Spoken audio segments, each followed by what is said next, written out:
Salut à tous. Alors, vous vous êtes déjà posé la question. Pourquoi est-ce que dans le monde, on voit des pays super riches, avec des gratte-ciel immenses, des voitures de sport partout, et juste à côté, ou presque, des pays très très pauvres? C'est un peu le grand écart, non? Eh bien, aujourd'hui, on enfile notre casquette de détective et on part explorer ce mystère des inégalités. C'est un sujet super important du programme de cinquième, et vous allez voir, ça va nous donner des clés pour mieux piger le monde qui nous entoure. Allez, on plonge direct dans le vif du sujet avec cette photo. Waouh, elle est assez incroyable, vous ne trouvez pas? On est à Sao Paulo, au Brésil. Regardez bien ça. À gauche, on a une favela, c'est-à-dire un quartier vraiment très pauvre, avec des maisons entassées les unes sur les autres. Et à droite, juste séparé par un mur, un seul mur, un immeuble ultra luxueux. On devine les grands balcons, les cours de tennis en bas et même les piscines privées. C'est fou, non? Deux mondes qui se frôlent, mais qui vivent dans des réalités complètement différentes. Le contraste est juste saisissant. Et du coup, cette photo, elle nous pose la grande question du jour. Mais comment c'est possible? Comment on peut avoir une telle différence, un tel fossé, littéralement au même endroit? C'est la question qui va nous guider tout au long de notre enquête. Alors, pour répondre à cette question et vraiment décoder ce qui se cache derrière cette image, on va suivre un plan d'attaque. D'abord, on va se créer une petite boîte à outils avec les mots-clés super importants, le jargon du géographe, quoi. Ensuite, avec ces outils, on va voyager un peu partout dans le monde pour voir comment ça se passe ailleurs. Après ça, on va zoomer sur un cas très précis, vous allez voir, c'est assez marquant. Et pour finir, bien sûr, on résumera tout ce qu'on a découvert. Alors vous êtes prêts? Allez, c'est parti. Ok, première mission. On s'équipe. Pour bien comprendre le sujet, il nous faut quelques mots-clés. C'est la base. Alors, premier truc à savoir, on parle souvent des pays du Nord et des pays du Sud. Mais attention, piège, ce n'est pas une histoire de géographie pure. L'Australie, par exemple, elle est bien dans l'hémisphère Sud, non? Pourtant, on la classe dans les pays du Nord. Bizarre. En fait, c'est une image. Les pays du Nord, ce sont les pays riches et développés. Et les pays du Sud, ce sont les pays qu'on dit en développement. C'est une question de richesse, pas de boussole, d'accord? Deuxième mot-clé, le PIB. Vous l'avez sûrement déjà entendu. Ça veut dire produit intérieur brut. En gros, imaginez qu'on met dans un énorme panier tout ce qu'un pays produit et vend en une année entière. Les voitures, la nourriture, les services, tout. La valeur totale de ce panier, c'est le PIB. Donc plus le PIB est gros, plus le pays est considéré comme riche. Simple, non? Ok, le PIB mesure la richesse. Mais est-ce que l'argent, ça suffit pour dire que tout va bien dans un pays? Est-ce que ça veut dire que tout le monde est en bonne santé, que tous les enfants vont à l'école? La question est posée. Et la réponse, vous vous en doutez peut-être, c'est non. Et c'est là que ça devient super intéressant. Et c'est justement pour ça qu'on a inventé un autre outil. Un indicateur bien plus malin, l'IDH. L'indice de développement humain. Son job, c'est pas juste de compter les sous.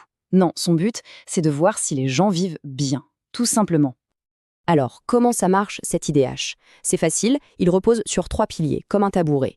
Premier pilier, la richesse, bien sûr. On reprend le PIB, mais on le divise par le nombre d'habitants. Logique. Deuxième pilier, la santé. On mesure ça avec l'espérance de vie. En gros, jusqu'à quel âge les habitants peuvent espérer vivre en moyenne. Et le troisième pilier, c'est l'éducation. On regarde combien d'années les gens passent sur les bancs de l'école. En mélangeant ces 3 ingrédients, on a une recette beaucoup plus complète pour évaluer le niveau de développement d'un pays. Voilà. Notre boîte à outils est prête. On a nos mots-clés, le PIB, l'IDH. Maintenant, on peut enfin partir explorer le monde et voir ce que ça donne en vrai. Regardez-moi cette carte de l'espérance de vie dans le monde. Les couleurs parlent d'elles-mêmes, non? On voit une vraie fracture. Dans les pays en bleu foncé, comme en Europe, en Amérique du Nord, au Japon, on vit en moyenne plus de 80 ans. Et dans les pays en rouge, orange, notamment en Afrique, l'espérance de vie chute parfois sous les 60 ans. Vous vous rendez compte? C'est plus de 20 ans d'écart, c'est juste énorme. Et maintenant, attention, regardez cette deuxième carte, celle de l'accès à l'école. C'est fou, on dirait presque la même. Les pays où on vit le plus vieux sont aussi ceux où on passe le plus de temps à l'école.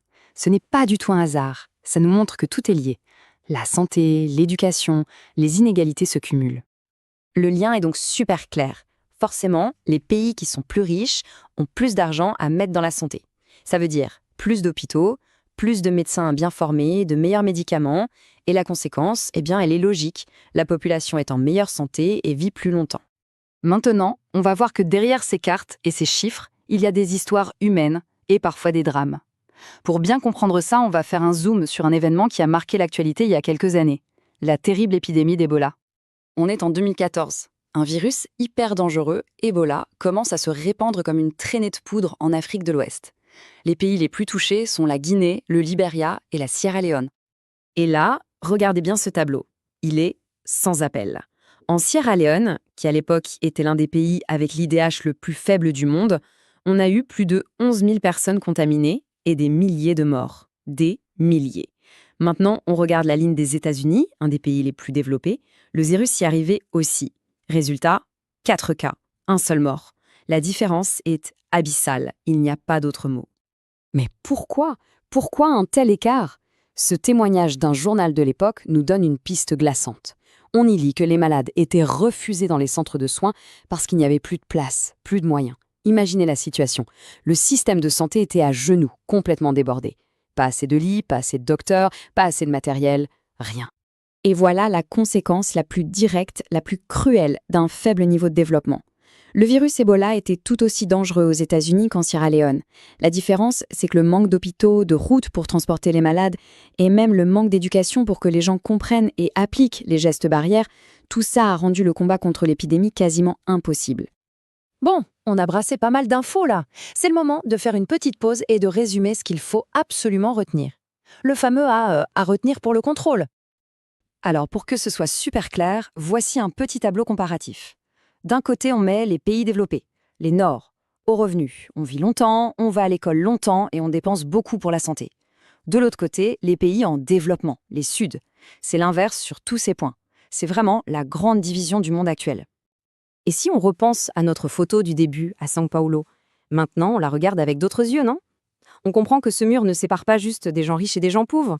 Il sépare des gens qui ont accès à de bons médecins et à de bonnes écoles, et d'autres qui n'ont presque rien. La vraie différence, la vraie fracture, elle est là. C'est une question de développement. Donc si on devait faire un top 3 des idées à retenir, ce serait ça. Point numéro 1, notre monde est marqué par de très fortes inégalités, que ce soit en richesse, le PIB, ou en développement, l'IDH. Point numéro 2, l'IDH, c'est notre super outil qui combine richesse, santé et éducation. Et point numéro 3, un faible développement, ce n'est pas juste un chiffre, ça a des conséquences dramatiques sur la vie des gens, comme on l'a vu avec Ebola. Pour conclure, je voulais juste vous laisser avec un chiffre, un seul. 1,90 $, soit moins de 2 €. C'est ce qu'on appelle le seuil d'extrême pauvreté. Ça veut dire que des centaines de millions d'êtres humains sur Terre doivent vivre avec ça, par jour, pour manger, se loger, se soigner, tout. C'est un chiffre qui fait réfléchir, je trouve. Et voilà, notre enquête s'arrête là pour aujourd'hui. J'espère que tout ça vous a aidé à mieux comprendre ces questions de richesse et de pauvreté. Si la vidéo vous a plu et si ça vous a aidé à y voir plus clair, n'hésitez pas à mettre un petit pouce bleu, ça fait toujours plaisir.